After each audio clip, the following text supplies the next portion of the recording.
And we are live. I'm super excited to have my next guest on the podcast. He's the co-founder, or he's the founder, sorry, and CEO of VistaVu Solutions. Welcome to the podcast, Jory. Yeah, thanks, Joe. It's great to be here and congratulations on your podcast. Looking forward to being part of it. Yeah, absolutely. So let's just dive right into it. Who is Jory Lamb? What are you up to? What do you do? Yeah, so my name is Jory Lamb. I'm the CEO and founder of VistaVu Solutions. We are about a 100-person system integrator and focus primarily in the mid-market. We work a lot with companies between 50 to 500 million, putting in single, fully integrated systems with staff dotted across North America. So that's who I am. And then outside of work, I am a father of 3 children and happily married for 14 years and counting. Awesome. And yeah, you mentioned that you're the founder of VistaVu. You guys have been in business for a long time. You've had many accreditations, many accomplishments and awards. So I'd like to just back it up a little bit to your origin story. How were you always an entrepreneur? What were you like growing up as a young adult? Wow. Uh, yeah, thanks for the question. I laugh because um, the young version of me was pretty intense. So the older version's learning to mellow out. Um, so grew up in Lloydminster. If you were born in Lloydminster, you have a Saskatchewan birth certificate because the hospital in Lloydminster, which sits on the border of Alberta and Saskatchewan, is in Saskatchewan. So with those roots, went to the University of Saskatchewan, which is where my dad also went to, and he he told me, Jory, you can pick any university you want, but this check is being written to the University of Saskatchewan. So my choice was pretty clear early on. Went there, met some wonderful people, took finance, so took business, but focused on finance. 80 of us graduated, 8 of us had jobs. So you basically went where they hired you. I had my one offer, my one job was at Amoco Petroleum in Calgary, Alberta, Canada, and I went to work for Amoco. I was 21. They treated me like gold. I really appreciated my time there. But at the same time, while I was there, we were about, I think around 2,500 or so staff. They were divesting out of the Western Canadian sedimentary basin. So another way to say that is they were handing out layoffs every year like clockwork. And by the time I was 23, I'd been there a couple of years. Again, very good company, treated me very well, no complaints. I kind of felt like I wanted to do something more. I felt like my reality was if I showed up on Monday or if I didn't, it didn't really matter. They were the 25th largest company in the world. The machine would just keep turning. So I decided at that time to throw my hat in the ring for a voluntary package, and my manager quickly and gladly accepted my resignation, which told you about my future at Amoco.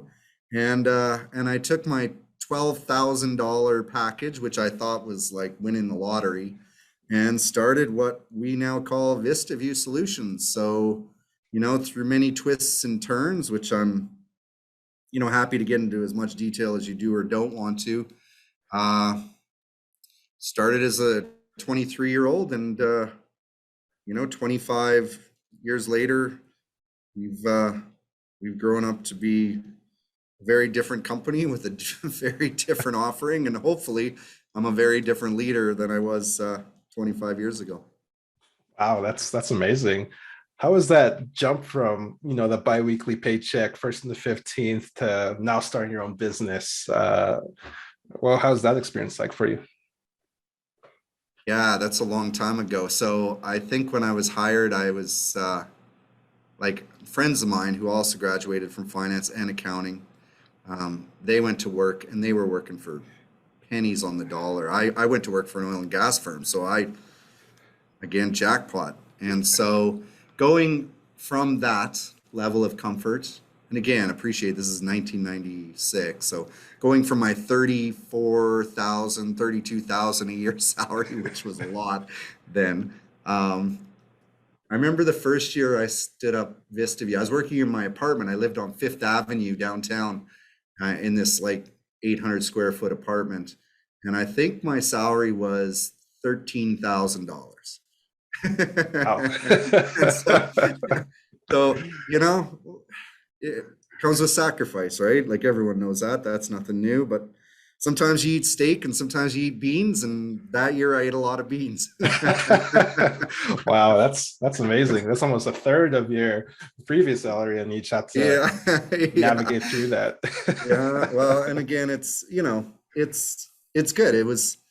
It's not for everyone. And I certainly wouldn't try to prescribe my journey onto someone else, but it was the path that I needed to take. And, as a 23-year-old, and I had tremendous aspiration, like I'm going to change the world.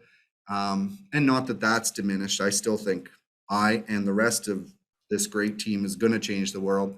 You just set out, take the first step, and do what you got to do. So you get to the next level. So it was good. And you mentioned you started at U of S, took your studies there, got a job, and then shortly after jumped and did your own thing. I also noticed that you took the Wharton Executive MBA program, and you've learned some things about businesses as well there. Is there anything golden nuggets you want to share with the listeners about your experiences at Wharton? Yeah, the best. So I learned a lot of lessons when I was at Wharton, and I'll talk about a few of them. Number one lesson, if you really want to make money, sell money. But it was too late for me to be an investment banker or a private equity guy or a VC guy. I was 41 when I went back to Wharton. And, but for all those young, bright, capable professionals that are money motivated, of which I'm not really, but some are. Certainly some of my colleagues were there as well. Best way to make money, sell money. The thing I took away is think bigger. Like Jory, you're too pedestrian. You're too caught in your own sort of sphere. You got to think outside. You got to think in scale. And I was really fortunate to be able to be in the program with Wharton in San Francisco. So they've got two. It's the full MBA program. They bring you all of their MBA professors from Philadelphia. You fly to San Francisco every 2 weeks where you take class in person, and you're rubbing shoulders with, arguably some of the brightest minds in business. Certainly the professors there are very distinguished and well published. And so I was really fortunate to be part of that program, and even more fortunate to be in San Francisco to do it, because in the room we had Google, we had Apple, we had Netflix, we had, and seeing how those mid and upper level managers saw the world was invaluable for me as someone who's spent a lifetime in tech. And so all of that coming back full circle said, think bigger. So from that, and I'll just finish out two more thoughts. So from that, we did two really important things that I think has really changed the trajectory of our business. We had a good business. We had a profitable business. By all accounts, we could have kept going the way we were going, and that would have been just fine. But me being me, always needing to kind of push, achieve. The two things I left with: one, we're going to become 100% employee owned. And, that's something that a lot of people don't know about VistaVu that I'm really, really proud of. We are 100% employee owned. And the other one is we raised capital without diluting equity. So one hand kind of fits the other. So we went out and raised a bunch of capital. We had a track record. We had a strong balance sheet. We were able to access, debt financing at a very, very competitive price. And we raised that capital to go buy other companies that look, act, and felt like us. So we went and are on a consolidation strategy. So we are very acquisitive right now. But all of that is to say, I don't know all of your listeners out there, but our journey has said VC, private equity, family office, growth funds, like that is one way to get there. There is another. And there's a way you can get there by rewarding the people that have been there with you from the start. And so, for me, if I talk about things I'm most proud of, I'm most proud of the fact we're 100% employee owned. I'm also equally proud of the fact that we're building something that is, I think, in the industry we are in, really respected. And we are going to eventually get to a liquidity event whenever that day arrives. And I'll be so proud when I get a chance to write those checks to those people that have been with us 20 years, 15 years, 10 years, and give them a chance to reap the reward of, their results, their loyalty, their effort. And yeah, to me, that's a day that I look forward to. I'm not in a rush to get to, but I do look forward to. You just love to hear that. Just rewarding the people you build with. And it's really all about the people you surround yourself with. And I love that you're employee owned, given that's value to the employees as well, whenever that liquidity date is. But that's really awesome to hear, Jory. Thanks, Joe. For I guess our listeners listening, I guess, a little tongue twister, but looking to get into entrepreneurship, aspiring entrepreneurs, what sort of advice would you give to them in their journeys to building their own successful businesses like you did? Yeah, you know what? I've been really fortunate along the way. Um, I've had lots of great experiences. We've been recognized in multiple fronts, and I think what all that has led to is me being exposed to a lot of entrepreneurs. And so in my journey, I've been able to work with and mentor and coach many different entrepreneurs of different industries and more importantly, different leadership styles and, introverts, extroverts, big picture, detailed. And there's common themes that I see in those entrepreneurs that are most successful. One, they're extremely good at whatever they do, like their craft. They are like one of the top dentists, or they are one of the top welders, or so they're really good because they're passionate about what they do. And I think that affords them the chance to be really good. The second is they're really likable. Introvert, extrovert, it doesn't matter. They're really likable. People gravitate to them and then fill in the gaps around them. So I think those two traits, more than anything, I see as being what drives success, none of which is to say, balance sheet, cash flow, strategy.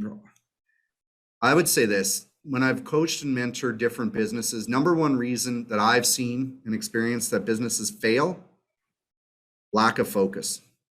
Mm-hmm. Chasing everything, this idea, this opportunity, that opportunity.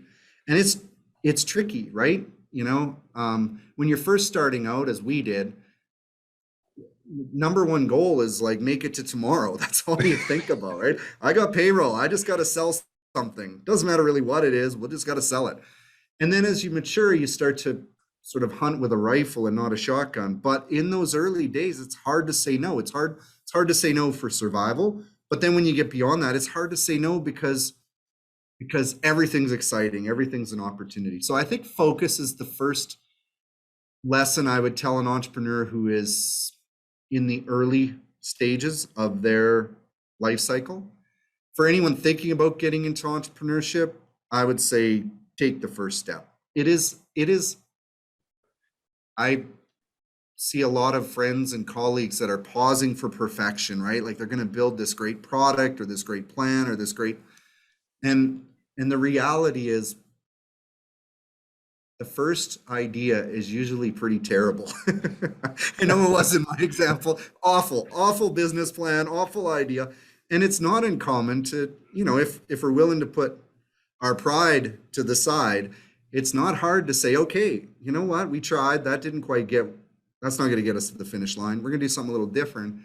And, but the secret is to just get on the path, take the first step. And it's amazing how many opportunities present themselves once you're on the path versus, sitting in my apartment on Fifth Avenue, dreaming about starting this business. And so I maybe said those out of order, but then when all those opportunities appear, You have to hunt with a rifle, not a shotgun.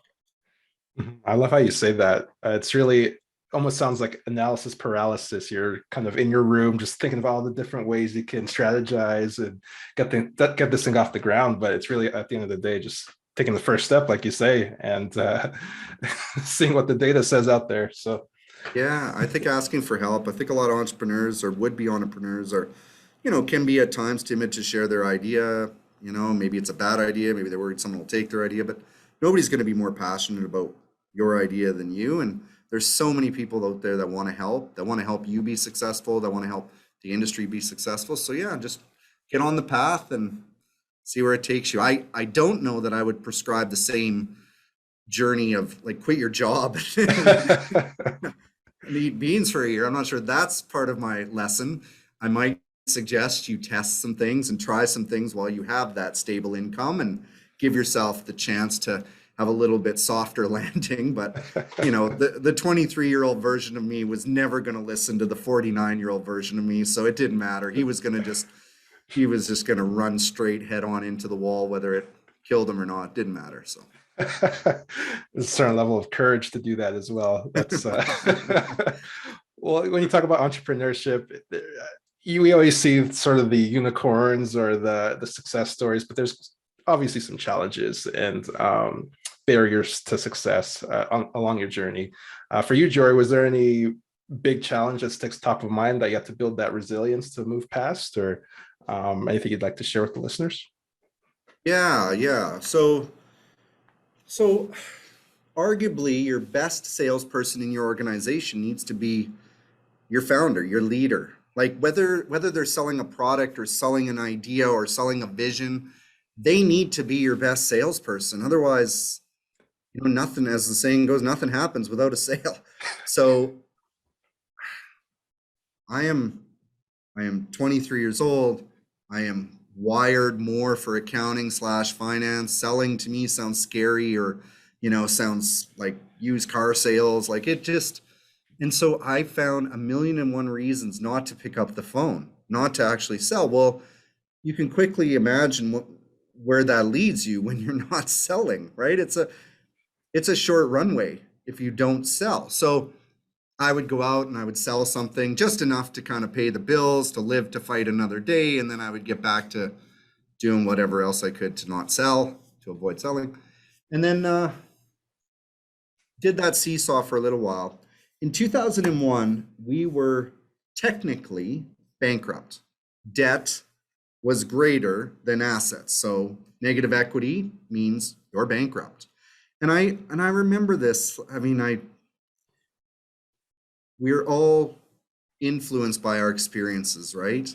And so this particular period of time really shaped me as a leader. Some really good things, some probably not so good things, but really shaped me as a leader. So if I can, I'll tell you just a couple stories of how this manifested itself into some of the challenges. And what I want to impart to the listeners is, so it's 2001.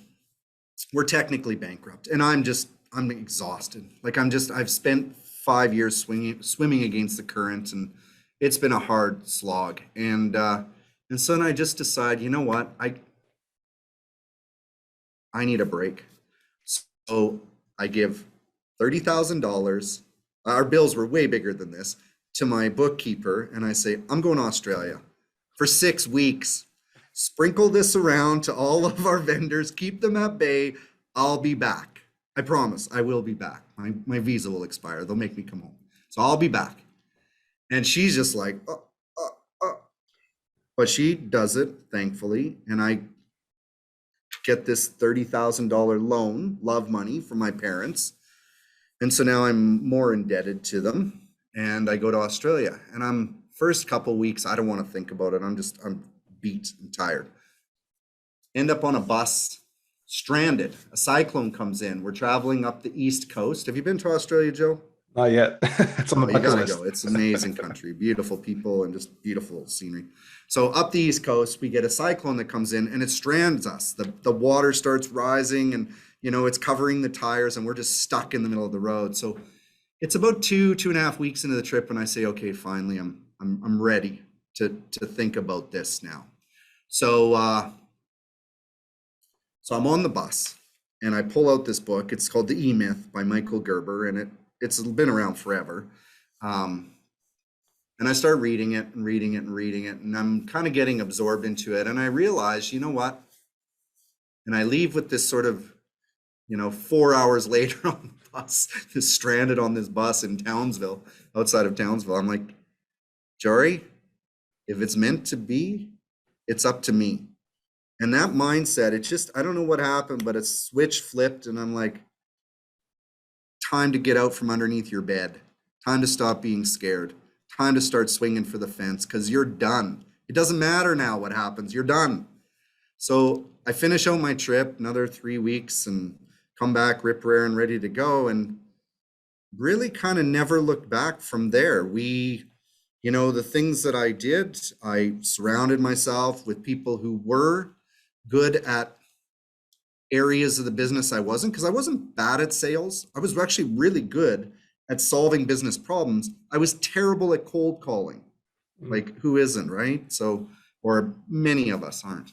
High extroverts, terrible at cold calling, need to be liked, don't want to hear no. So anyway, so I was like, okay, so went out and spent more money, which my bookkeeper probably lost her mind, and surrounded myself with people who were going to compliment me, who were going to do some of those things that I was so desperately avoiding. And collectively, we dug ourselves out of our debts, paid my parents back, which, again, if I could offer any suggestion, if you don't have to take love money, don't take love money, because nothing, for me, that just hung over my head like a guillotine. Like, I may have taken and lost my parents' retirement fund. This was bad. So, and I love my parents, so really bad. So we pulled ourselves out, paid the parents back, and we've kind of never looked back. And my leadership style today has really been influenced by that. People talk a lot about when they interview and try to hire this skill set, that skill set, this personality, that personality. I'm a way bigger fan of team dynamics. When you add this person into the team, what does that look like? I'm a big hockey fan, and go Flames. Sorry for anyone else listening that isn't a Flames fan, but you can't have 5 Goudreaus, or if you're the Edmonton Oilers back in the day, you can't have 5 Wayne Gretzky's skating around the ice. That doesn't work. So I'm a big fan of team dynamics. And I think what really shaped my opinions as a leader is that event, that period of time, appreciating the importance of winning as a team, but gelling as a team. And so that would be one of my aha moments in my career from the challenges we faced.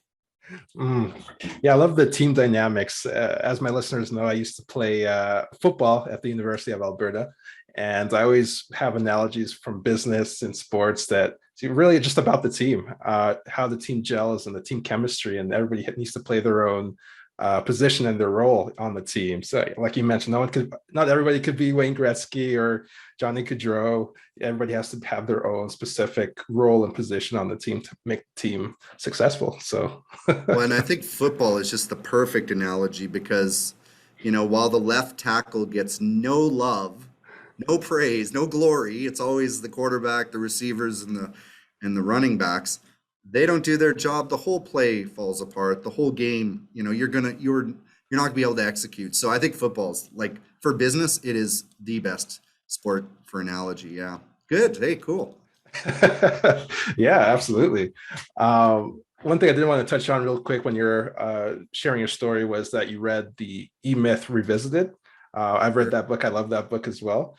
Yeah. Has there been any other books that you've read, or maybe if that's the book that really stood out to you, maybe you could share 1 or 2 things that our listeners would find valuable?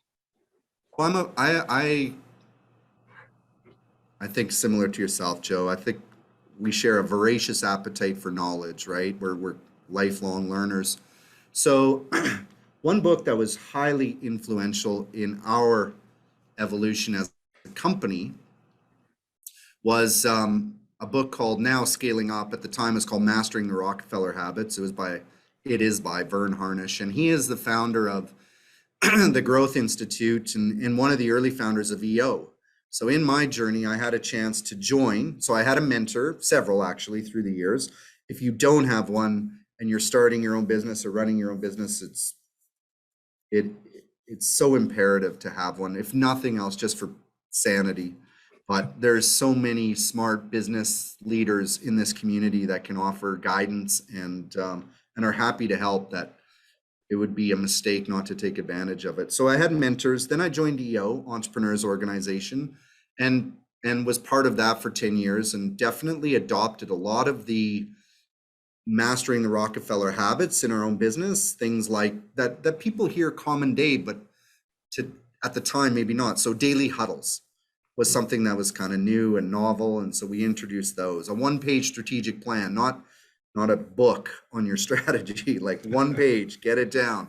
We talk about like setting up priorities, KPIs, themes, having a theme for the quarter or for the year that you will sort of coalesce around. And so, I think that's for me, was a really influential book or learning. I'm a big fan of biographies and autobiographies of great leaders. And so, one that I read a while ago, but still sits with me, is Team of Rivals, right? It's a story about Abraham Lincoln. And what's unique about that book, and what I've appreciated, is just a bit about team dynamics, but the importance of dissenting opinions, how important it is to have people of, varying perspectives, varying backgrounds. I mean, he took some of his biggest rivals, people that wanted that presidential nomination, people that didn't respect him, people that thought he was headed in the wrong direction, and he put them in his cabinet. And that group of people, which he so eloquently maneuvered through, achieved some pretty great things in their time. So, I'm a big fan of leaders, great leaders, and if there's stuff I can glean from them. Absolutely. And that's why I started the podcast. I like learning from great leaders like yourself, and them sharing their experiences for our listeners. Maybe they could use some of their golden nuggets on their journeys and hopefully get as successful as them as well. Yeah, no, that's great. Glad we're here.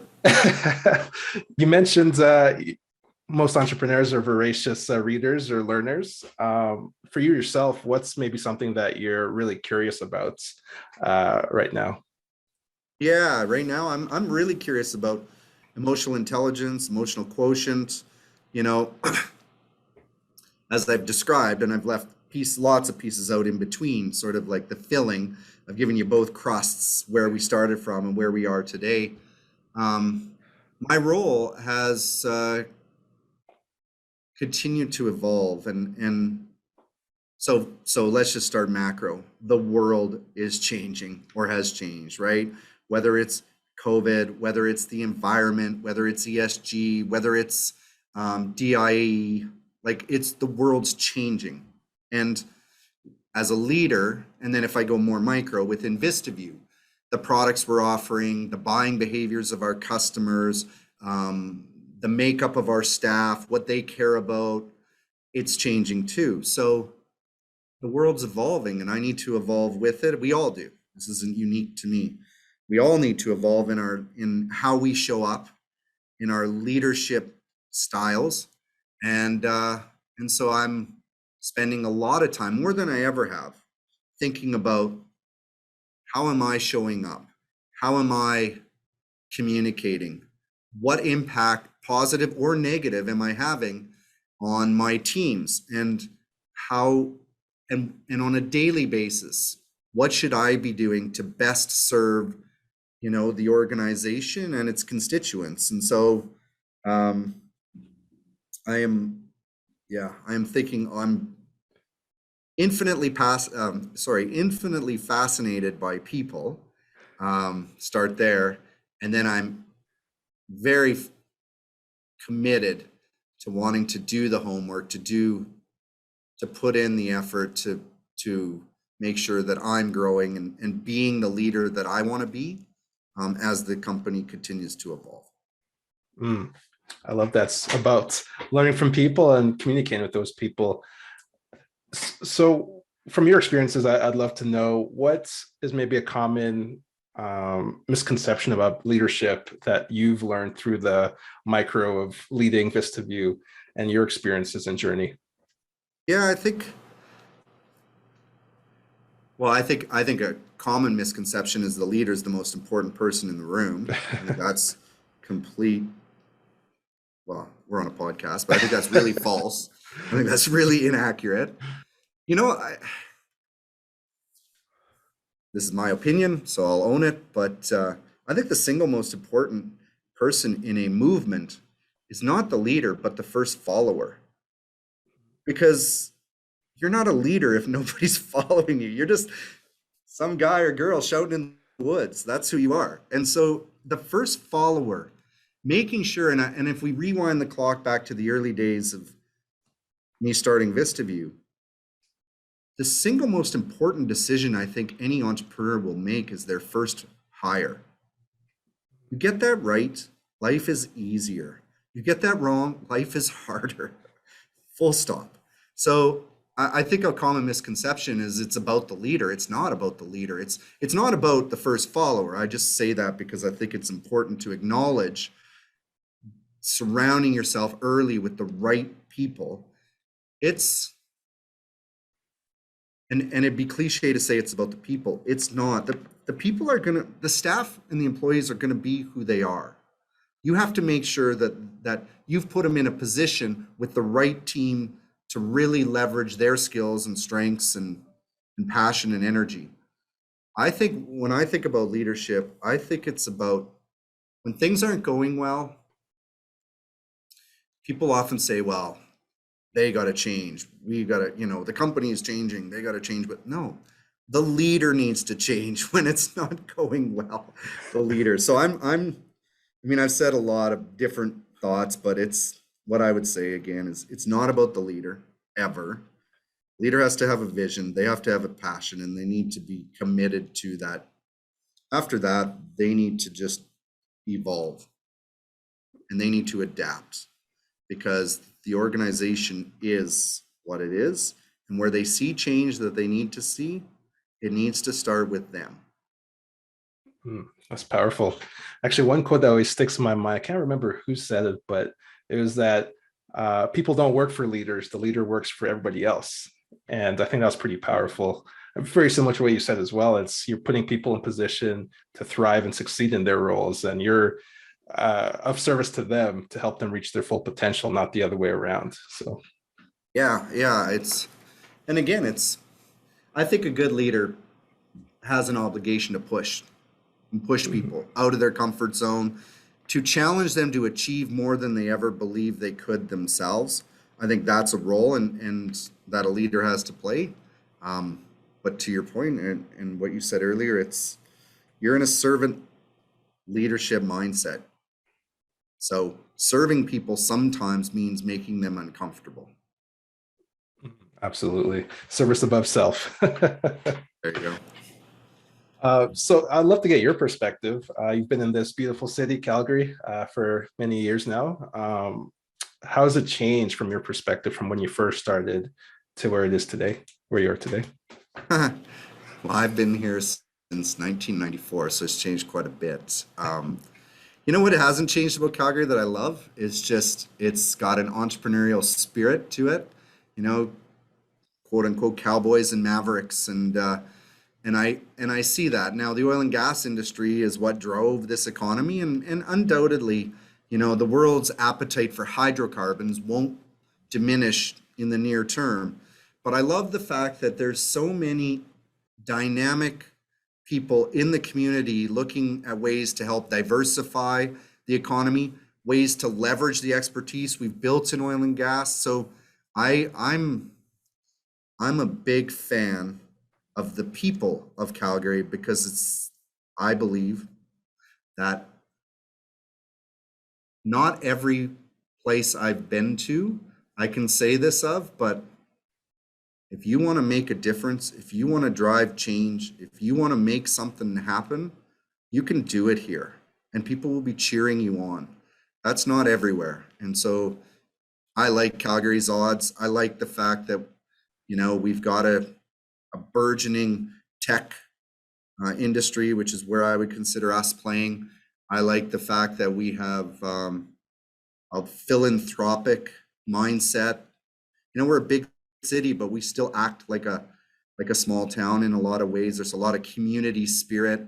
Some of the best examples, maybe not as recent, but we look at the flood and how many people in Calgary came out to help their neighbors when they didn't have to. I mean, we look at the province as a whole, and when we've had the Fort McMurray fires and stuff, how people have really risen to the occasion to give back and help out. I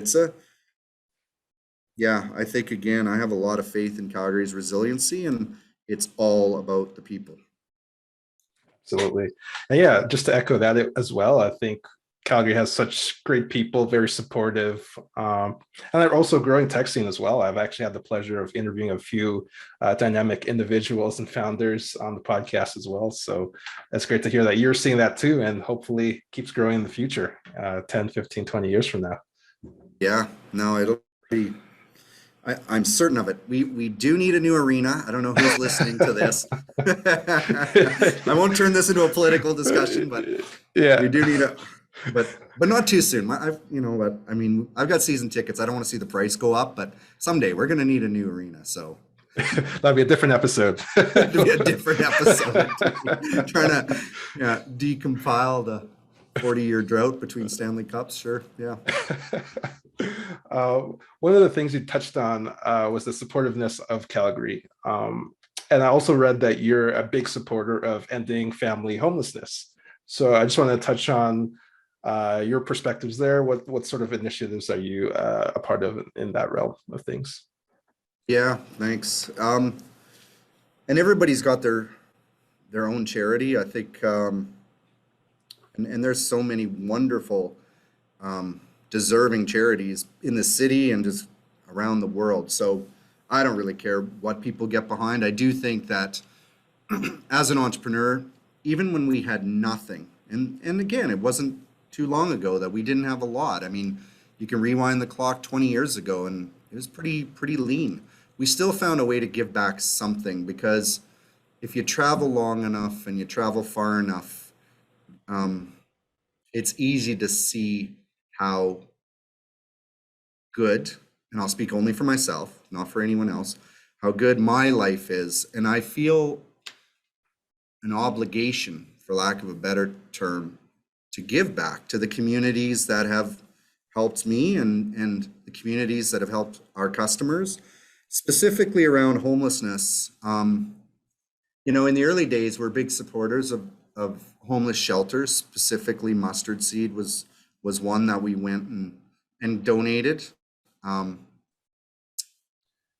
As I got older, got married, had a family, children's causes became a lot more personal to me. And the thought that there is a child waking up today in a city as affluent as Calgary, Alberta, Canada, Houston, Texas, New York, not knowing where their next meal's coming from or where they're going to sleep tonight is just, not only is it unfathomable, like, it's unacceptable. And so it's, for me, really important that as the leader of VistaVu, we lead from the front, and whether you can give a little or whether you can give a lot is secondary to the fact that you just give and support your organization's staff if they want to give somewhere else as well. Like, my charity is not my CFO's charity necessarily, or our marketing director's charity, or our implementation consultant's charity. Like, those aren't, they can have their own charities and we will support that. It's just important to give back. So whatever that looks like. Mm-hmm. No, the give back is real. Even for myself, I think it's very important to just give back, no matter where you are in your journey. It could be just starting out eating, still eating the beans, or it could be eating some steak now. But just wherever you are, just giving back, I think is really important, and that's my values as well. So it's good to hear that we're aligned there.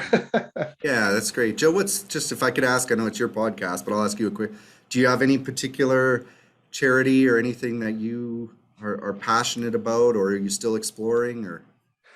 Yeah, I actually work with a few charities. Actually give back a bunch of my time to helping them, whether it be for their websites or resources, again, more awareness. But I've helped, there's a charity here in Calgary called Tales of Help. They help owners that don't have the financial capacity to give treatment to their pets. But yeah, I'm a big supporter of just giving back, whether it be your time, resources, or money, just make the world a better place. Send me that charity that you just mentioned, and I'll make sure that it goes on the VistaVu list because we do matching, and we'd be happy to support that charity. Oh, awesome. Yeah, absolutely. That'd be such a pleasure. I really appreciate that, Jory. Yeah, for sure. Yeah, I only have a couple more questions here for you, Jory. One thing I did want to touch on was maybe you already touched on this, but what's maybe something that you're really proud of that we haven't talked about so far in this interview that you'd love to share? Um, well, I'll tell you where this isn't where the pride comes from, but I'll use it as context. So, 23-year-old started a business with $12,000. That was the seed capital. Made more than my fair share of mistakes along the way. To fill volumes of what not to do when you start a business. Found our way to where we are today. You know, along the journey, we're on the Inc. 5000 Growth Awards. We've won Profit 500. We've won Entrepreneur of the Year. But the single greatest award that we've won is not, and it's not about the award, is we are 3-time winners of the BBB Ethics Award, or what they call the Torch Award. And so all of that is to say, you know, you can get to where you are, from where you are to where you want to get to, in a manner that doesn't compromise, you know, your integrity, that doesn't compromise how you treat people, how you treat customers, the way you do business. And I think, and this isn't about me.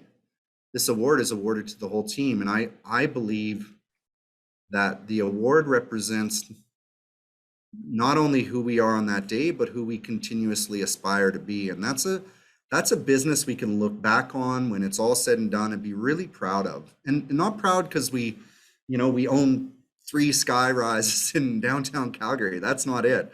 It's that we did things, we had some success, but we did them the right way.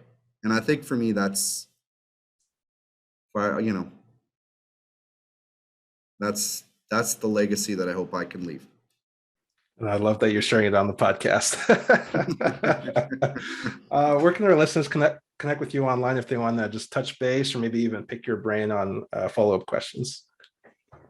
Yeah, so I'm on LinkedIn. I'm pretty active on LinkedIn. So Jory Lamb. There's not many of us on LinkedIn. JoryLamb. Or you can reach out through VistaVu Solutions. That will certainly work as well. But I look forward to, I'm a huge fan of the entrepreneurial spirit, Joe. And again, congrats on your success and what you're doing here with the podcast. And if anybody's out there is looking for just, guidance, introduction, whatever I can do to help you, and I would look forward to your thoughts and comments. And the last thing I'll say is, I hope everybody at some time in their life gets the chance to jump on the entrepreneurial ride, because for me, it's been life-changing. It's been, as you've heard, stressful and really tough at times, but it's also been really wonderful. And we've done some pretty great things as a group. And I would wish that total experience on anyone who wanted to take it. Thrilling ride indeed. My last question to you, Jory, is obviously this is a leadership podcast. So I want to ask you about leadership. So my last question is, what does leadership or being a leader mean to you? Yeah, I mean, when I was 23, I started the business for a single reason. I believed, as I still believe today, many things have changed. The products have changed, my salesmanship has changed, hopefully for the better, but many things have changed. But one thing that hasn't changed is our reason for being. And so I believe then, as I do now, that if you really, really want to change the world, build a great business. No other vehicle will give you the resources to be able to affect change as greatly as building a great business. So, I mean, I don't know that that answers your leadership question, but I would say this, that there has to be a higher purpose. When you figure what that is for yourself, I think it's really easy to lead. Hi, I'm Jory Lamb, and you're listening to Joe Momo Presents.